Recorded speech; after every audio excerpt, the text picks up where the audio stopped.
Bon, à moins que tu habites dans une grotte, tu as dû le remarquer, tous les matins, tu fais plus des plus 10, plus 20, plus 30% juste en allant te coucher et en te réveillant le lendemain. Ça c'était pendant le bull market, c'était bien marrant, ça a duré quelques mois, mais maintenant, tu vas te coucher et puis le lendemain, moins 10, moins 20, moins 30%. C'est un petit peu moins marrant, mais c'est aussi, on va voir que c'est une opportunité dans laquelle tu peux également miser. Alors pour ça, on va regarder un petit peu ce que tu peux faire en attendant le prochain bull market, événement qu'on attend tous avec impatience.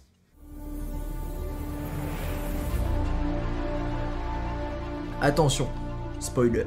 L'objectif de cette vidéo, c'est pas de te dire qu'on est en bear market, que tout va se péter la gueule, que c'est bientôt la fin, que c'est fini, c'est game over. Non, du tout. Hein. L'objectif, c'est tout simplement d'optimiser tes positions pendant ce moment de faiblesse du marché, là où il y a la majorité des gens qui commencent à se désintéresser, parce qu'ils sont en train de se rendre compte que on peut plus faire un quick buck, on peut plus faire x2 en une nuit. Voilà, hein. C'est triste, c'est fini.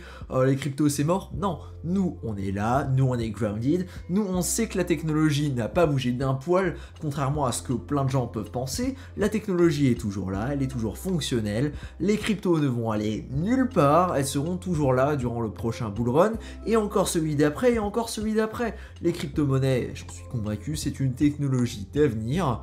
On verra encore supplémentairement dans une vidéo demain, là où je vais te parler des NFT et de Ready Player One, ce qui pourrait être plutôt cool, parce que pour moi c'est vraiment l'avenir.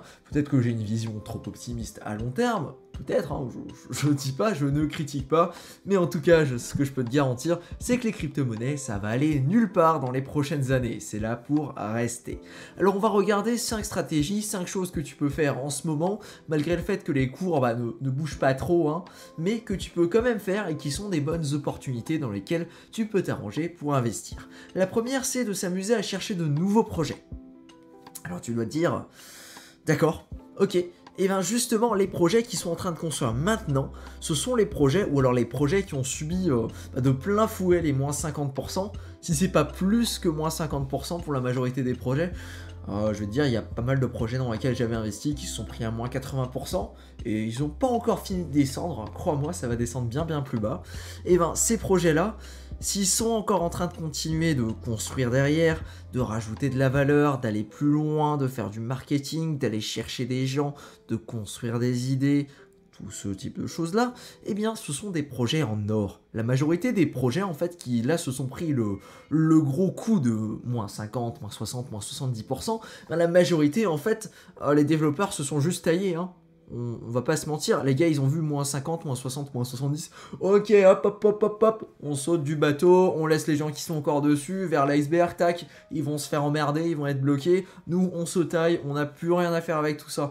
Si les projets dans lesquels tu croyais sont encore en vie, fonctionnent toujours, que les développeurs sont toujours là, que les développeurs sont encore en train de rajouter de nouvelles fonctionnalités, d'être à fond sur la communauté, ce sont des projets en or, ce sont des projets, là tu as pu voir qu'ils ont résisté au stress du temps et qui vont probablement encore le faire parce qu'à mon avis la chute n'est pas terminée, on peut encore descendre bien plus bas avant que les gens décident de capituler.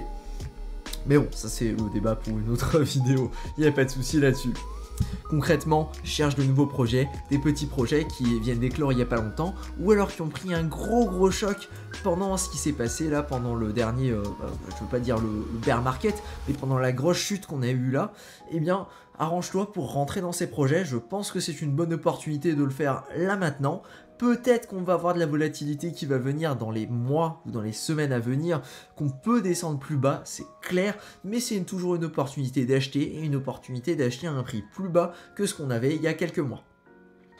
Il y a des gens, ils auraient tué pendant qu'on était au sommet du bull market pour pouvoir acheter à des prix qu'on peut voir là maintenant, et ne pas le faire pour moi c'est totalement une hérésie.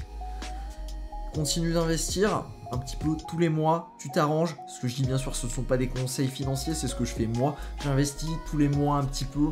Dès que j'ai un petit peu d'argent, ça part dans les crypto-monnaies. Je pense concrètement qu'à long terme, c'est ce qui va faire en sorte que mon portfolio va grossir et grossir et grossir. Deuxième stratégie, c'est d'investir dans les stablecoins. Alors tu vas me dire, oui, mais oui, d'accord, mais les stablecoins, ça bouge pas. Le principe, c'est que ce soit stable, d'accord, très bien. Oui, c'est stable, mais l'intérêt des stablecoins, c'est pas que ce soit stable et que ça permet d'avoir un edge contre l'inflation. Encore à voir parce que vu que c'est adossé au dollar, bah au final 1 dollar c'est un USDT, mais bon c'est un détail. Ce qui est surtout très intéressant avec les stablecoins, c'est qu'il y a de nombreuses plateformes sur lesquelles tu peux prêter et emprunter des stablecoins. Je pense à AAVE et consorts, dont tu en as tout plein. Consort, c'est le mot, hein, c'est pas le service. Non, il y a plein de plateformes, hein. Tu peux aller même sur BlockFi si tu veux faire des trucs centralisés, tu peux aller sur AAVE, tu peux aller sur Compound, tu peux aller sur Maker, si tu fais des recherches, tu peux aller chercher des trucs beaucoup plus petits qui vont te proposer, et bien tout simplement, tu viens, tu débarques, tu leur dis écoutez les gars, j'ai X stablecoin, j'ai 1000 stablecoins, je veux les prêter à la blockchain, en échange, je vais avoir un certain taux d'intérêt. Je vais avoir 3, 5, 6, peut-être 7% d'intérêt directement donc dans ces stablecoins et probablement dans une autre monnaie. C'est une technique qui est très très utile et qui peut te permettre au final d'optimiser un petit peu tes gains pendant ces périodes qui sont creuses, là où tu vas te dire écoute, je reprends mes gains, je les mets en stablecoin et en plus je vais gagner des intérêts pendant ce temps, en plus que le marché se pète la gueule et comme ça je pourrais racheter moins cher. Donc ce qui est plutôt mieux pour avoir un meilleur point d'entrée, et en plus j'aurais gagné des intérêts sur ces stablecoins là. Donc réfléchis à ça, intéresse-toi à la finance décentralisée, c'est vraiment quelque chose de très intéressant et de passionnant. Aussi, si la finance décentralisée t'intéresse, eh bien n'hésite pas à t'abonner à cette chaîne parce que je vais faire une série complète là où on va aller traquer tous les systèmes de finance décentralisée, on va faire des tas de transactions, on va regarder comment ça fonctionne et on va surtout partir de la base, histoire que si tu puisses regarder cette série, eh bien tu commences du premier point, on va regarder donc de partir de comment créer un compte, par exemple avec MetaMask, comment stocker de l'argent sur MetaMask, comment sécuriser ton argent sur MetaMask, parce que MetaMask en soit, si tu n'as pas de ledger ou de trésor à côté, c'est pas très sécurisé. On va voir toutes ces petites étapes plus ou moins sympathiques, histoire que tu puisses passer d'un compte tout simple à un compte qui va s'amuser à aller générer de l'argent, donc des yields, sur les stablecoins grâce à la finance décentralisée. Le troisième point, c'est de s'intéresser aux NFT. Comme tu as pu le voir, le marché des cryptos, bah, en ce moment, il a pas trop la cote. En ce moment, c'est pas trop le moment, tu dis à ton pote, ouais mec, je suis dans les cryptos, ça déchire. Non, en ce moment, tes potes doivent plutôt se foutre de ta gueule si tu leur dis que t'es dans les cryptos parce que oh ça a baissé. Non, panique pas, hein. C'est la pression des gens autour, voilà, les mecs n'y connaissent rien pour la plupart, ils savent même pas ce que c'est un bitcoin, tu leur parles d'Ethereum, ils sont là, c'est quoi ça? C'est un jeu? C'est Dofus? Non, c'est quoi? Non, je sais pas, je connais pas. Non, ne t'inquiète surtout pas par rapport à ça, c'est de la pression sociale, les gens aiment bien dire que ça ne fonctionnera pas, que la DeFi, voilà, c'est doomé, ça va exploser, c'est pas cool, voilà, non. Intéresse-toi aux NFT en ce moment. Les NFT, qu'est-ce que c'est un NFT? C'est un non-fungible token. La particularité des NFT, c'est tout simplement que ce sont des jetons, mais qui vont avoir des caractéristiques uniques sur chaque jeton. Il y a beaucoup de collections, des collections d'art qui sont basées sur des NFT. Bientôt, il va y avoir, je pense honnêtement, hein, c'est ce qui va se passer dans le futur, ce sera le sujet de ma vidéo de demain, mais qu'on pourra stocker pas mal d'informations dans les NFT. C'est pas encore présent pour l'heure actuelle, mais ce sera quelque chose qui sera très probablement faisable dans le futur, et dans un futur bien plus proche que ce que l'on peut imaginer. Donc intéresse-toi aux NFT, intéresse-toi aux collections, parce que c'est une façon de stocker ton argent et de l'investir directement donc dans certaines collections. Par exemple, je pense aux différents Hashmask qui, à mon avis, ont bottom là. Oui, ils ont du bottom quand même, parce que 0.3 ETH le Hashmask, c'est vraiment pas cher pour ce que c'est.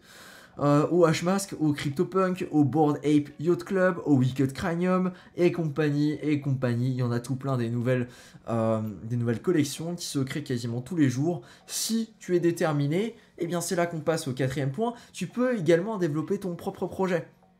J'en ai parlé dans une vidéo, je suis en train de développer mon propre projet de NFT. Les chunk NFT, l'objectif c'est d'avoir un monde c'est d'avoir un monde qui est créé à partir de blocs, un petit peu comme dans Minecraft, sauf que c'est des voxels et les gens peuvent s'amuser à aller acheter. Donc il y aura 100 pièces, 100 chunk NFT numérotés de 0 à 99, chacun a été créé à la main par mes propres soins, parce que je suis déterminé, je suis motivé et je fais tout ce qu'il faut faire, contrairement à plein d'artistes qui s'amusent à faire de la génération, c'est-à-dire qu'ils vont faire 10 modèles et ils vont merger les modèles entre eux pour créer des NFT plus ou moins uniques, mais surtout moins que plus. Voilà, alors que moi je fais des trucs entièrement uniques. Bref, c'est mon offre de marché, c'est mon marketing que je vais développer, on verra ensemble au fur et à mesure de l'évolution du projet. Ne t'inquiète pas, je ferai 2-3 mises à jour histoire que tu puisses suivre tout ça et surtout je t'en parlerai en premier pour que tu puisses acheter tout ça le jour du lancement si c'est une collection qui t'intéresse. Si ça se trouve ça t'intéresse pas, alors t'as juste pas besoin de regarder la vidéo et puis voilà. Si tu t'intéresses un minimum au coding, à la programmation, regarde pour apprendre un petit peu à faire du Solidity et peut-être à développer tes propres projets ou tout simplement à créer des collections de NFT. Si tu as un petit talent, que ce soit dans la vidéo, que ce soit dans l'art graphique ou n'importe quoi, eh bien il y a moyen de créer quelque chose directement donc en rapport avec les crypto-monnaies. À savoir que ce projet là, donc Crypto Actu, les vidéos quotidiennes, la quantité d'informations assez importante quand même que je partage à travers ces vidéos, qui je considère sont quand même plutôt qualitatives, comparé surtout aux premières vidéos que j'ai sorties, en ce moment je trouve que c'est plutôt cool, eh bien c'est un projet. L'objectif ici c'est d'informer, c'est de faire en sorte que de plus en plus de gens connaissent le milieu des crypto-monnaies et surtout ce sont des gens qui sont éduqués et qui comprennent les enjeux qu'il va y avoir derrière les crypto-monnaies, qui comprennent le fonctionnement, parce que la majorité des gens, on l'a vu dans quelques articles qui ont été parus il n'y a pas si longtemps que ça, ne sont que dans les crypto-monnaies pour la spéculation. Et ça, c'est pas bon pour le marché à long terme.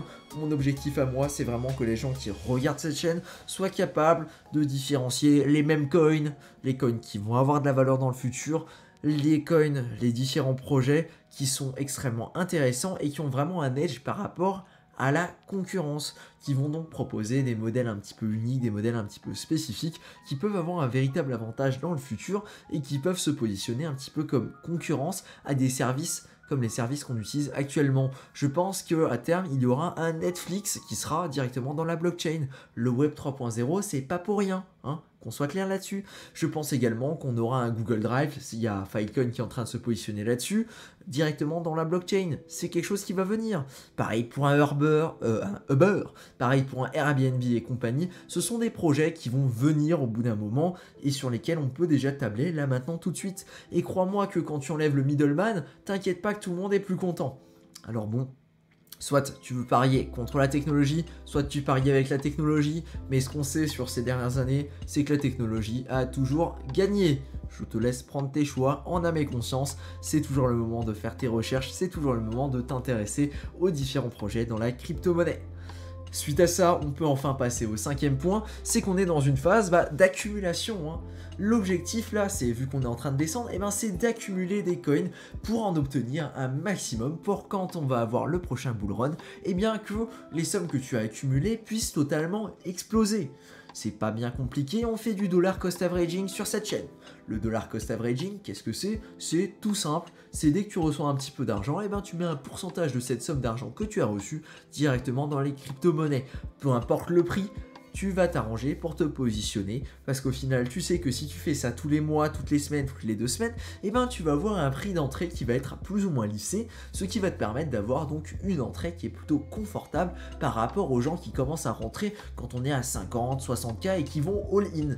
Alors que là, toi tu auras un point d'entrée qui sera lissé, qui sera mis sur le temps et qui sera très très intéressant comparé à ce que la majorité des gens auraient pu avoir. Par exemple, si tu investis maintenant, vu qu'on est à un prix inférieur au prix qu'il y aura dans le futur, exemple, si ça se trouve c'est pas vrai, dans tous les cas on verra dans plusieurs années, savoir à plusieurs mois après qu'est-ce qui va se passer, c'est pas forcément très intéressant, tu vas limiter ton prix d'entrée, ce qui va te permettre d'augmenter ton bénéfice quand tu décideras de sortir. Voilà, donc moi je considère que c'est une phase d'accumulation et que c'est vraiment le moment d'aller chercher des petits projets qui n'ont pas encore les grands projecteurs dessus et d'investir un petit peu dedans pour regarder ce que ça peut donner. C'est là-dessus que tu peux te positionner pour avoir les plus gros profits. Voilà, cette vidéo est maintenant terminée. Si c'est quelque chose que tu as apprécié et que tu peux considérer comme d'utilité publique, bien évidemment, parce qu'on fait des vidéos de qualité, j'espère. Ou alors, si tu as un commentaire à faire parce que tu voudrais que je parle d'un certain sujet, une critique parce qu'il y a quelque chose qui ne te convient pas, peut-être mon ego démesuré, il y a moyen, hein, on peut en discuter. Si c'est quelque chose qui te touche, n'hésite surtout pas à me faire un petit retour via les commentaires ou alors à me mettre un petit like sous la vidéo si tu as bien aimé.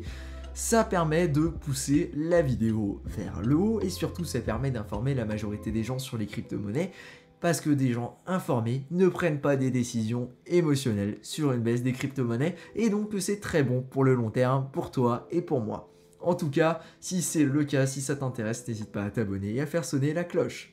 Merci à toi et sur ce, je te dis à demain pour une prochaine vidéo. Ciao.